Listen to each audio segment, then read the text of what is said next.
What if I told you that you could walk into any room, any negotiation, any conversation, and have the upper hand without ever raising your voice, without ever needing to prove a point, that you could outmaneuver the smartest person in the room, not by knowing more, but by seeing more? Most people think intelligence is about IQ, about facts, degrees, credentials, big words. It's not. Outsmarting someone has very little to do with what you know and everything to do with how well you understand people, including yourself. Here's the reality. Most people are running on autopilot. They react instead of respond. They talk more than they listen. They're desperate to be seen as smart, respected, powerful, and they don't realize they're exposing every single weakness with every word that comes out of their mouth. The smartest people in the room are not the loudest. They watch. They read between the lines. They know how to sit in silence so thick it makes the other person unravel. They never play all their cards because they don't need to. One move is all it takes, if it's the right one. If you've ever walked away from a conversation thinking, I should have said that, I should have done that, this is for you, because this isn't about manipulating anyone. This isn't about deception. This is about understanding how the game is played, so you stop being played. For the next 30 minutes, I'm going to show you how to outsmart anyone. Not with arrogance, not with aggression, with strategy, awareness, and precision. You don't need to be the loudest. You don't need to be the most experienced. You just need to see what they don't want you to see and know exactly when to move. Let's begin. Before you ever think about outsmarting anyone else, you have to first outsmart yourself. That may sound strange, but it's the truth. The real battlefield isn't in the boardroom, the courtroom, or across the dinner table. It's inside your own mind. If you cannot control your emotions, your thoughts, your reactions, someone else will. Think about that. Every time you get triggered, every time you lose your temper, every time you get defensive or flustered or offended, what you're really doing is handing over control. You are giving someone else the power to pull your strings. And the moment they know they can get a reaction out of you, they've already won. That's not power. That's predictability. And predictability is a weakness. Mental mastery means being able to pause when every part of you wants to explode. It means holding steady when you're under pressure, when you're being challenged, when someone is deliberately pushing you to the edge. You cannot outthink someone when your emotions are doing the thinking for you. And that is exactly what happens to most people. They get hijacked by their own feelings. Anger, insecurity, fear, ego. All of those things cloud your judgment and destroy your decision-making. The people who seem the most powerful in the room aren't necessarily the loudest, the most charismatic, or even the most confident. They are the ones who can hold their ground, who don't flinch, who don't need to prove anything. That level of stillness comes from discipline. It comes from mental training. You train your mind the same way you train your body, in small, repeated challenges. When someone interrupts you, do you immediately snap back? Or can you hold the line and respond with calm? When you feel the urge to correct someone, to protect your ego, can you sit back and let it go, knowing that silence is sometimes more powerful than being right? Every single interaction is an opportunity to sharpen this skill. Because the truth is, the moment you let someone make you feel small, angry, or frustrated, you've already lost the advantage. You're reacting, not leading. And people who want to manipulate or control you, they feed off that. They study your tells. They look for the cracks in your armor. Your emotions are the easiest thing to exploit. That's why outsmarting anyone starts with internal control. It starts with knowing your triggers better than anyone else does. Because the moment you know where you're vulnerable, you can protect it. You stop walking into situations blind. You stop giving pieces of yourself away just to feel seen or validated. Ask yourself, what makes you feel insecure? What kind of comments or people rattle you? And more importantly, why? When you understand that about yourself, you stop being an easy target. You stop playing checkers in a game of chess. Mental mastery also means not taking things personally. And this is huge. Most people walk around with open wounds. So when someone criticizes them, ignores them, challenges them, it hits too deep. But when you've done the inner work, when you truly know your own worth, those things don't land the same way. You become untouchable. Not because you don't feel, but because you don't let temporary feelings drive permanent actions. There's an illusion out there that being emotional equals being weak. That's not true. Emotions are powerful when you are in charge of them. Emotional intelligence is the secret weapon. It means being able to read the room, understand your own internal state, and regulate your response in real time. It's like having a control panel inside your head while everyone else is reacting on pure impulse. The calmest person in the room is almost always the one with the most control. Think about high-stakes professionals, interrogators, negotiators, elite performers. They are trained to slow their breath, observe instead of react, and stay composed no matter what chaos is unfolding around them. That doesn't come from luck. It comes from intention, from preparation, from relentless practice. You don't have to be in law enforcement or the military or intelligence to train like that. You can do it in everyday life. Start by observing your own thoughts. Watch how your mind spins when someone challenges you. Watch how your body reacts. Heart racing, hands tightening, breath shortening. That is your nervous system hijacking your power. But if you can notice it in the moment and take control, even just by pausing and taking one deliberate breath, you win. That breath is everything. It is the space between stimulus and response. That is where your power lives. Outsmarting someone is not about who has the higher IQ or the sharper tongue. It's about who can hold their ground under pressure, who can listen without needing to speak, who can let silence do the heavy lifting. Mental strength also means knowing when not to act, and that is one of the most underestimated forms of intelligence: restraint. People assume the smart move is always the bold move, the clever remark, the mic drop moment. But sometimes, the most powerful thing you can do is hold back. Let others underestimate you. Let the moment pass because you see a better opening coming. This is where strategy lives, in stillness, in patience, in awareness. When you master your own mind, you start seeing plays 3 moves ahead. You stop getting pulled into petty arguments. You stop reacting to noise. And you start leading the room without saying a word. So the next time you're in a high-pressure moment, ask yourself, am I in control or am I being controlled? Am I responding or am I reacting? The answer to those 2 questions will tell you everything you need to know about who really has the power. Because power doesn't always speak. Sometimes it just watches and waits. Most people think the ability to outsmart someone comes down to knowledge, strategy, or some kind of advanced trickery. But the truth is much simpler and much harder. The real edge, the one that makes someone quietly powerful, is self-control. It's not just knowing what to say or do, it's knowing when not to speak, when not to act, and how to master the one thing most people completely overlook: their own mind. You cannot control the world around you. You cannot control how people treat you, what they say, how they push your buttons. But what you can control, if you're disciplined enough, is your response. And that is everything. Your mind is your greatest weapon, but it can also be your greatest liability. If you don't know how to use it, it will turn against you. It will take you down paths you didn't consciously choose.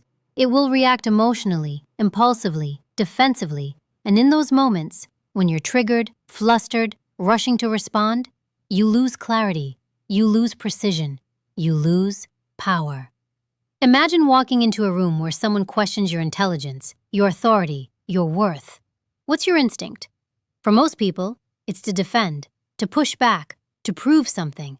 But what if you didn't? What if you just stayed still? What if you let them talk, watched closely, and responded only when the time was exactly right? That is mental control.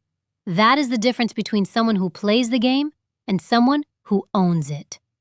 There's a saying, "He who angers you controls you." That's not just a motivational quote. That is a tactical truth. The moment someone else can make you feel anything, angry, insecure, embarrassed, they have taken control. And they can use that control against you, often without saying much at all. They shift your focus. They make you second-guess yourself. They push you into a reaction that makes you look weak, and you'll think it was your idea. But it wasn't. It was theirs. They played you because they had the one thing you didn't in that moment: emotional discipline. We live in a world that rewards reactivity. People online are quick to clap back. Snap judgments are celebrated. Being real is often just a mask for being impulsive. But the people who truly hold power, the kind that isn't just loud but lasting, they are never reactive. They don't rush. They don't break their silence unless it serves them. And they are not afraid of stillness. Stillness makes most people deeply uncomfortable. We equate silence with weakness, but silence is often the sharpest weapon in the room. It unnerves people. It forces them to fill the space, to talk too much, to reveal too much, all because they need the reassurance of a response. But if you've trained your mind to be at ease in that silence, you hold the upper hand. You let the other person do the work. You let them reveal their position, their emotions, their next move. And here's the thing. When your mind is quiet, you can actually hear. You can actually see. You pick up on tone, posture, word choice, hesitation, things other people completely miss because they're too busy preparing their next comeback. Control gives you access to deeper information, better judgment, and sharper timing. But control doesn't come naturally. It is a trained habit. It is built one moment at a time. You don't become mentally strong because you read about it or talked about it. You become mentally strong because you practiced it. When someone tried to bait you into an argument and you walked away. When you held your tongue in a moment of rage. When you stayed quiet and composed while everyone else was losing their composure. Those are your reps. That is your training ground. And every single time you pass that test, your control gets stronger. You stop being reactive. You stop being predictable. You become the person people have to watch more carefully because you don't show your hand. You don't give away tells. You don't get flustered. Now, none of this means you suppress your feelings. Suppression is different from control. Suppression is pretending. Control is power. Suppression is pushing emotions down until they eventually explode. Control is feeling the emotion, understanding it, and then consciously choosing your response. That is why emotional intelligence is so essential. It is not soft. It is not a luxury. It is a core skill. It is the foundation for every tactical decision you will ever make. If you cannot understand what you're feeling or why, you are going to act out of fear, ego, or pride. And those are the worst possible places to operate from when the stakes are high. Let's say someone confronts you in public, tries to humiliate you. Every part of your body wants to react. Your heart starts racing, your breath shortens, your jaw tightens. That is your nervous system triggering a fight or flight response. If you don't know how to catch it, you'll respond on autopilot. You'll say something reactive that feels good in the moment but costs you respect or leverage later. But if you've trained yourself to notice the signs, to slow your breath, control your voice, ground your thoughts, you reclaim your power. You make a conscious choice, and that choice might be to respond with calm clarity, or it might be to say nothing at all. Either way, you are in charge. This is the hidden superpower of every truly strategic person. Their ability to remain calm when others cannot. They don't get distracted by drama. They don't get pulled into games. And they absolutely do not give away control over something as important as their own mind. So the question becomes, are you the kind of person who responds because it's necessary or reacts because it's habitual? Most people will never develop this kind of mental control. It's uncomfortable. It takes discipline. It requires radical honesty with yourself. But if you want to outsmart anyone, if you want to move through this world as a strategist and not a reactor, it starts right here. With mastery over your thoughts, your triggers, and your responses. Because once you master your mind, everything else becomes clearer. You stop being driven by emotion. You start making moves with clarity and intent. And no one, not the loudest, not the most confident, not even the most experienced, can rattle you. And that is real power. People are constantly telling you who they are without saying a single word. Most people just aren't paying attention. The truth is, If you want to outsmart anyone, you cannot just listen to what they say. You have to read what they don't say. You have to see the signals behind the smile, the hesitation behind the compliment, the tension behind the handshake. Outsmarting people isn't about being louder, stronger, or faster. It's about being more aware. Humans are creatures of habit, emotion, and ego. They leak information constantly. Micro-expressions, body language, voice tone, eye movement, word choice. These are not random, they are signals. And every person, no matter how guarded, has patterns. Once you learn to recognize those patterns, you stop playing the game blind. Let's start with the eyes. People call them the window to the soul, but really they are the window to the mind. People can fake a smile. They can fake politeness, but the eyes rarely lie. Watch for the flicker, the glance away when asked a direct question, the delayed blink, the narrowing gaze that comes just a fraction of a second too late. These moments matter. They are not quirks. They are tells. Someone says they're confident, but their eyes drop to the floor. That is not confidence. That is performance. Pay attention. Then there is the voice, not the words themselves, the tone. Is it tight, shaky, overly controlled, too rehearsed, too eager? When someone is speaking to you, listen not just to what they say, but how they say it. Are they over-explaining? Are they pausing too long before answering simple questions? Are they speaking quickly, trying to fill the space, or slowly because they're calculating every single word? Speed, pitch, rhythm, all of that is data. All of it gives you a window into their internal world. Most people only tune into communication when it's directed at them. That is a mistake. You learn the most about someone when they are not speaking to you, when they think they're not being watched. Watch how someone treats the waiter, the receptionist, the person they think doesn't matter. That is the real version. Not the polished performance they put on when they know eyes are on them. That unguarded moment, that is where you see the truth. But here's the nuance. Reading people is not about judgment. It is not about labeling someone good or bad. It is about understanding. It is about decoding. If someone walks into a room and immediately makes themselves bigger, broad stance, loud voice, intense eye contact, they are trying to project dominance. But is it real confidence, or is it a mask for insecurity? That is the question. And you won't find the answer by confronting them. You find it by observing the details. Watch what happens when someone more dominant enters the room. Do they hold their frame, or do they shrink? People are always wearing masks, and those masks are built to protect something: fear, shame, vulnerability, insecurity. Your job is not to rip the mask off. Your job is to see through it. Because once you can see what someone is trying to hide, you gain clarity. You understand their motives.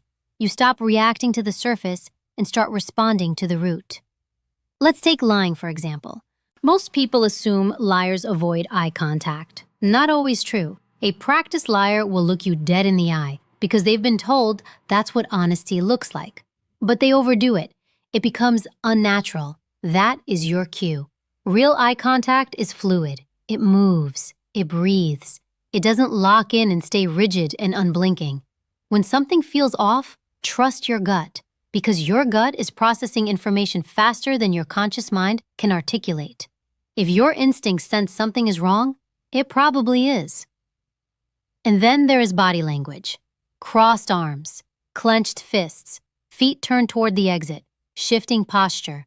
These are not meaningless. They are indicators of where someone's focus and energy actually are. Feet that point toward the door while someone is pretending to be engaged in the conversation, that person wants to leave. Shoulders that rise slightly when answering a question, that is tension, possibly anxiety.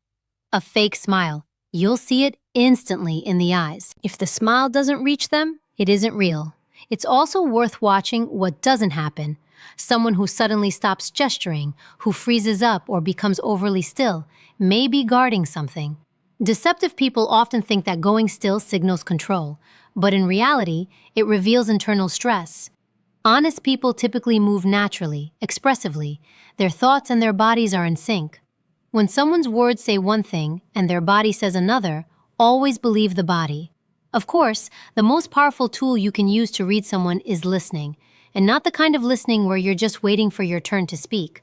I'm talking about full presence, no distractions, no multitasking, no mental rehearsal of your next point. Just present, grounded, intentional listening. You will be surprised at how much people reveal when they feel genuinely seen. Most people never receive that quality of attention in their lives. Give it to them, and they will tell you everything without even realizing it. People also reveal themselves through what they avoid, the topics they skip, the phrases they use to redirect or deflect. Let's not get into that. Or, it's complicated, or, I don't really remember. Pay close attention to where they won't go. That is usually where the truth is. And remember, people want to be understood, but not everyone wants to be exposed. That is the balance. When you read people too aggressively, they feel threatened. They retreat, shut down, become defensive. So you observe quietly, strategically, not to manipulate, but to understand, to navigate, to lead. Reading people is not a one-time trick. It is a lifestyle, a mindset. The more you practice, the sharper you become. You start seeing things before they happen. You begin to anticipate reactions. You know what someone is going to say before they say it. Not because you're psychic, but because you have trained your attention. You are watching the micro movements, the patterns, the energy shifts. You are decoding the human being behind the performance.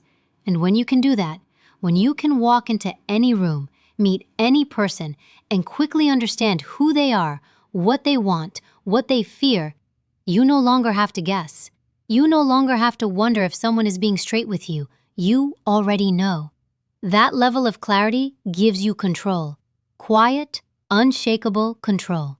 And that is how you outsmart anyone, by seeing what others don't and knowing what they can't admit. Silence makes people uncomfortable. In a world obsessed with noise, opinions, debates, and reactions, silence feels like a vacuum that needs to be filled immediately. But that is exactly where most people get it wrong. Silence is not empty. Silence is power. And when you learn how to use it intentionally, it becomes one of the sharpest tools in your entire arsenal. You stop chasing control with words and start commanding it without ever having to say much at all. The truth is, most people are terrified of silence. In conversations, they rush to fill gaps. They over-explain, over-talk, over-share. Why? Because they believe the person who talks the most holds the most control. But it is the opposite. The person who can sit in silence without flinching, who is comfortable in that stillness, that is the one in charge. When you don't rush to respond, you force the other person to wonder what you're thinking. And the minute they start guessing, they've lost their footing. People equate silence with uncertainty, but silence can also signal absolute confidence. Stillness in the right moment speaks louder than any argument ever could. When someone insults you and you say nothing, it leaves them unsettled. Did it hit a nerve? Or did you not even care enough to respond? That ambiguity creates psychological pressure. It shifts the entire dynamic. The person who expected a reaction now has to sit with their own words and with the weight of your calm. That is the first principle of using silence as a weapon. Use it to create space for the other person to reveal themselves. Whether you're in a negotiation, an argument, an interview, or an interrogation, silence makes people uncomfortable enough to fill the gap. And when they speak into that silence, they almost always reveal more than they intended. They justify themselves when no one asked. They tip their hand. They talk their way into corners, all because they couldn't sit with a pause. This is especially powerful when you pair silence with the right questions. Strategic questions are not just about getting answers. They are about shifting energy, destabilizing assumptions, and opening doors that others thought were closed. The key is not to ask many questions. It is to ask the right ones. The ones that go beneath the surface. The ones that interrupt someone's script and make them stop and say, "No one has ever asked me that before." A powerful question does not need to be complex. It just needs to be intentional. What makes you say that? What does that mean to you? Why now? These are disarming questions. They're open enough to allow a range of responses, but pointed enough to create real discomfort if someone is hiding something. When paired with silence, they become nearly impossible to deflect. Ask the question, then wait. Most people ask a question, immediately get nervous, and then rephrase it or answer it themselves. Don't. Hold the space. Let the silence do the heavy lifting. There is a psychological mechanism at work here. When someone hears a question and is met with silence after, they feel pressure to respond more fully. That pressure makes them dig deeper, even when they don't want to. And if there is a truth they are trying to avoid, the longer that silence stretches, the harder it becomes to keep holding it in. Think about negotiation. The person who speaks first after an offer is made is almost always at a disadvantage. You put out a number or a proposal, and then you go silent. If the other person rushes to fill the space by countering, justifying, or modifying, you have just learned a great deal about their position. You've learned what they're willing to bend on. But if you speak first, you may reveal something you never needed to. That is why the best negotiators are not just skilled speakers. They are skilled waiters. They are completely comfortable letting a moment hang in the air, watching the tension rise, while staying entirely composed. There is also an emotional layer to silence. In heated situations, silence can serve as a cooling mechanism.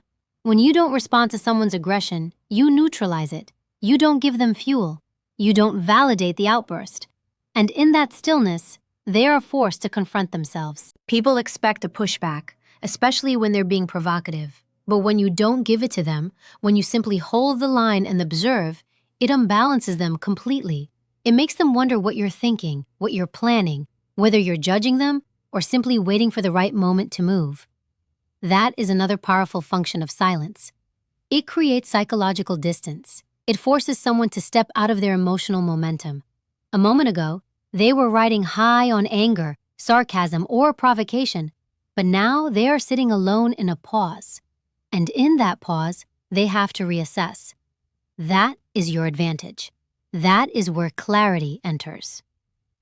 The beauty of strategic silence is that it requires no title, no authority, no status. You don't have to be in a position of power to use it. You just need discipline. And most people don't have it. They equate silence with weakness, when in reality, it takes incredible strength to stay still when your ego is screaming to react. It takes real power to let others speak while you watch, assess, and hold your position. Silence also protects you. When you talk too much, you give away information, your thoughts, your biases, your triggers. But when you are silent, people project onto you. They fill in the blanks with their own fears and assumptions. They reveal what they expect, what they're afraid of. And if you are listening carefully, you will catch every single clue. You will learn what motivates them, what rattles them, what they're hiding, all without saying a word.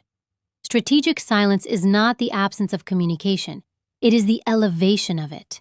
It is the moment where your presence becomes more powerful than your voice. And when you pair it with precise, disarming questions, you create a rhythm that keeps others permanently off balance. They don't know what's coming next. They don't know where you stand. And that is precisely the point. In a world of noise, the quietest person often has the most control. The one who can pause, wait, and listen without rushing. That is the one who sees everything. That is the one who can outsmart anyone. Because while others are reacting, you are watching. While others are trying to win with volume, you are winning with patience. Silence isn't the absence of power. It is proof that you don't need noise to have it. Conflict is inevitable. You cannot escape it. Whether it's in business, relationships, negotiations, or the day-to-day friction of life, it will arise. People will challenge you, doubt you, talk over you, and sometimes they will outright try to take you down. But here's the truth that separates those who succeed from those who don't. Conflict is not a threat. It is an opportunity. It is one of the few arenas where real power gets fully revealed. And when used correctly, conflict isn't something you survive, it's something you use to rise. Most people run from conflict or try to minimize it. They see it as uncomfortable, dangerous, something to smooth over or diffuse as quickly as possible. That is a mistake. Because while they're busy trying to avoid the tension, someone else is seizing control of it. If you know how to manage conflict strategically, without losing your composure, your clarity, or your credibility, you can flip the dynamic every single time. Conflict reveals what people are truly made of. When someone is under real pressure, their mask slips. You see their ego, you see their insecurities, you see their strategy, or their complete lack of one. And if you are grounded enough to stay calm in that moment, you don't just survive the storm, you own it. That is the power play. Power doesn't always show up in the form of aggression or dominance. Real power is subtle. It is control. It is presence. When someone comes at you and you don't flinch, you have already won the first battle. Most people expect retaliation. They expect heat. So when you stay cool, when your voice is steady and your posture doesn't shift, it forces them to recalibrate. They thought they could provoke you. They thought they could drag you into an emotional response. But now they're standing in front of someone who simply does not play that game, and they have to rethink their entire approach. Turning conflict into a power play does not mean becoming passive. It means becoming precise. You do not react out of emotion. You respond with intent. There is a significant difference between the two. Emotional reactions are predictable, messy, and easy to manipulate. Strategic responses are controlled, calculated, and carry weight. Let's say someone comes at you in a meeting, publicly questions your credibility, your ideas, your leadership. The instinctive reaction is to defend yourself immediately, to fire back and match their energy. But that is exactly what they want. That is their setup. They want to pull you into a public sparring match because it gives them attention and makes you look defensive and rattled. So instead of engaging on their terms, you pause. You hold eye contact. You let the silence stretch, and then you speak slowly, deliberately, maybe even with measured curiosity. Interesting. What makes you say that? Or, let's unpack that. Are you questioning the strategy or the data that led to it? What you have just done is shift the power dynamic entirely. You didn't avoid the conflict. You leaned directly into it, but on your terms. You made it about clarity, not emotion. Now the spotlight is on them. They have to back up their attack. And while they scramble to justify themselves, you remain composed, sharp, completely unbothered. That is how power moves. Quietly, but unmistakably. Another key to turning conflict into a power play is understanding what the other person actually wants. Conflict is almost never about what it looks like on the surface. People argue over details, but it is almost always about respect, control, or recognition. If someone keeps challenging you, it may not be about your idea at all. It may be about their need to feel important or validated. Once you see that, you stop getting caught in the content of the conflict. You operate from the context. Sometimes the smartest move in conflict is not to fight. It is to redirect. Let the other person run out their energy, then pivot the conversation in a direction they didn't anticipate. Take control without taking the bait.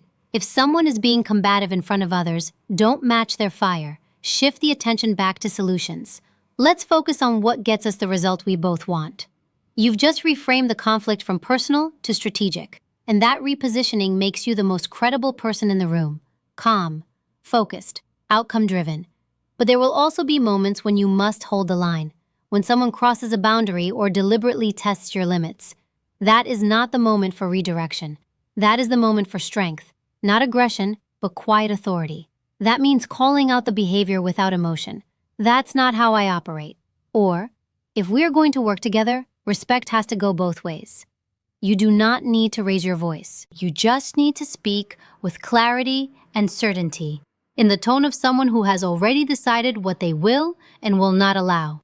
Here's what separates power players from everyone else. They do not take conflict personally. They analyze it. They use it. They understand that when someone is trying to rattle them, they are showing their hand. Their words, their energy, their timing, it is all a tell. Conflict reveals patterns, and once you spot the pattern, you control the game. So when conflict arises, don't shrink, don't attack, observe, learn, and then move. Every confrontation is a stage, every insult a signal, every attack an opportunity, not to explode, not to retreat, but to position. The person who can stay calm while everyone else burns up in ego and emotion, that is the one everyone watches. That is the one no one forgets. Mastering conflict means knowing when to speak and when to pause, when to assert and when to pivot, when to challenge directly and when to let the silence do the work. Every situation requires a different read, a different approach, but the foundation never changes.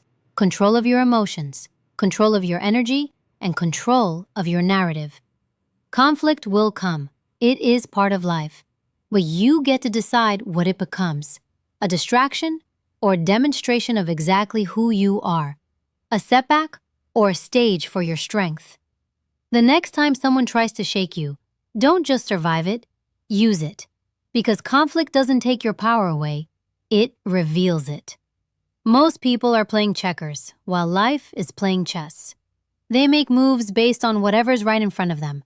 Emotional decisions, knee-jerk reactions, whatever feels good or easy in the moment. But the ones who win, the ones who consistently rise above, they think 3 moves ahead.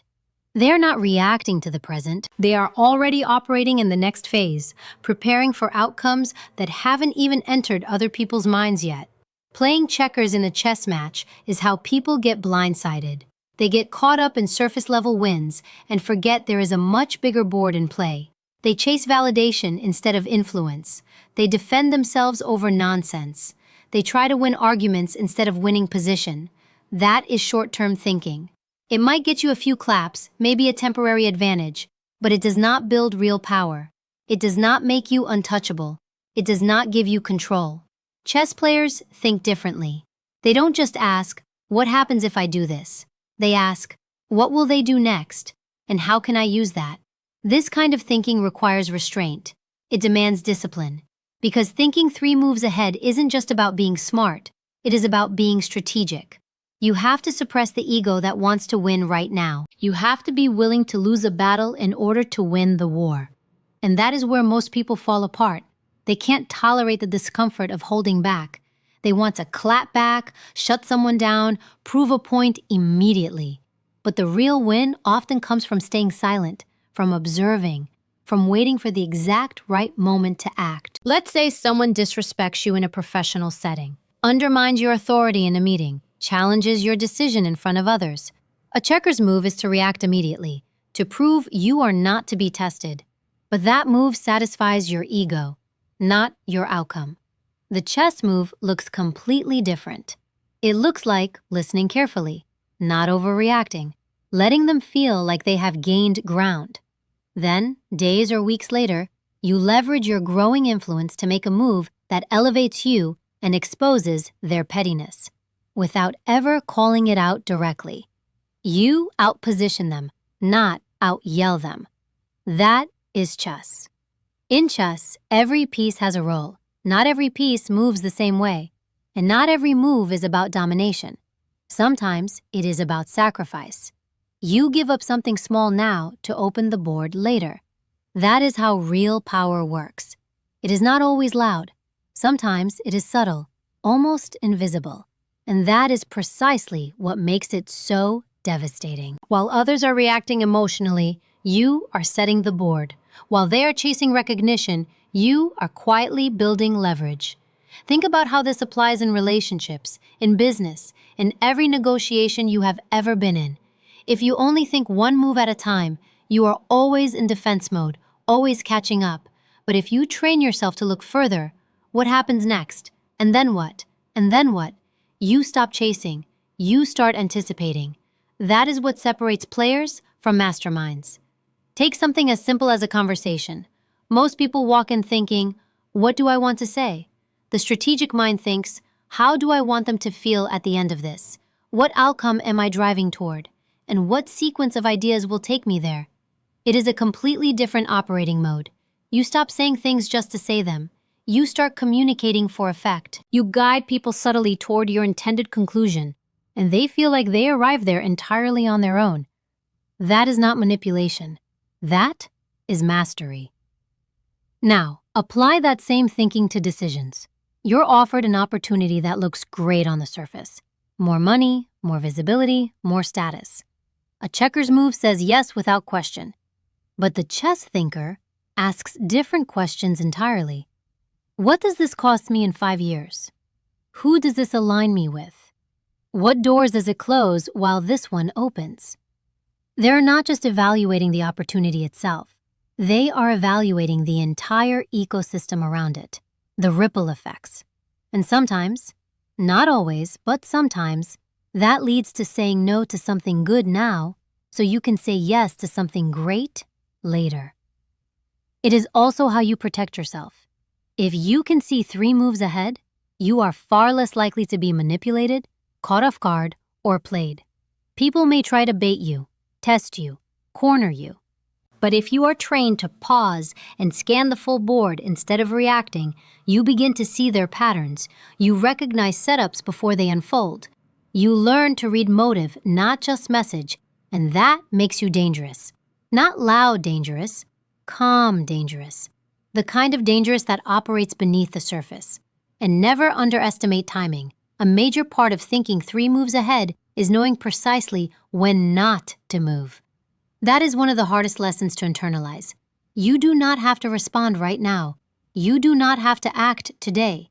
Sometimes the most intelligent move available is waiting. Letting people underestimate you.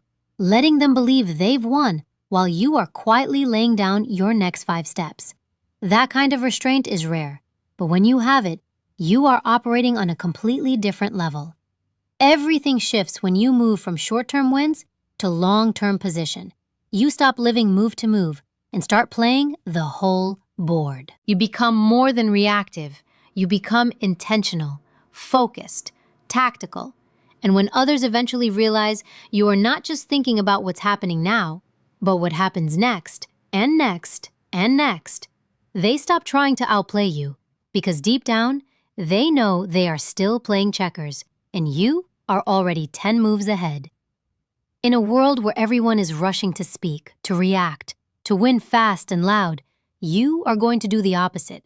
You are going to slow down, listen harder, see deeper, move smarter. You are going to stop playing checkers with people who don't even understand the rules of the game you are mastering. Because this is not about out-talking anyone. It is about outthinking them, out-positioning them, outsmarting them. The most powerful people in any room are rarely the loudest. They're the ones who know exactly when to speak and when to stay silent, when to push and when to wait.